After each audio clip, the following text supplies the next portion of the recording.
Vietnam has been viewed as a success story during the COVID-19 pandemic. Through centralized quarantine and strict contact tracing, the country of 95 million people had no deaths from the disease. With the borders sealed, the government encouraged travel.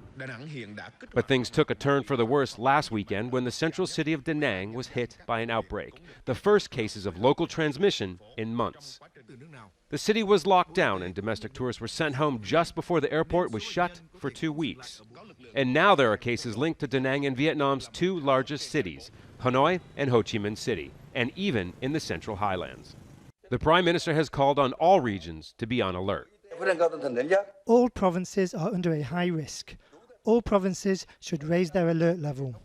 Chairmen and General Secretaries of each province should take action, as should the entire political system. One case in the capital, Hanoi, was a worker at a pizza restaurant who had returned from a trip to Da Nang. Despite these cases, some feel that the government has the ability to control the potential next wave of COVID-19.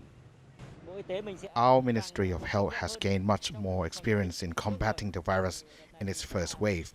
This time, I think it will also pass quite soon because we have the experience. And in Hong Kong, which so far has been spared from a high number of cases, the city's leader is warning of a potential large-scale outbreak after local transmissions surged. The most strict measures since the outbreak began were enacted on Wednesday. For at least a week, no gatherings of more than 2 people and no dining in restaurants.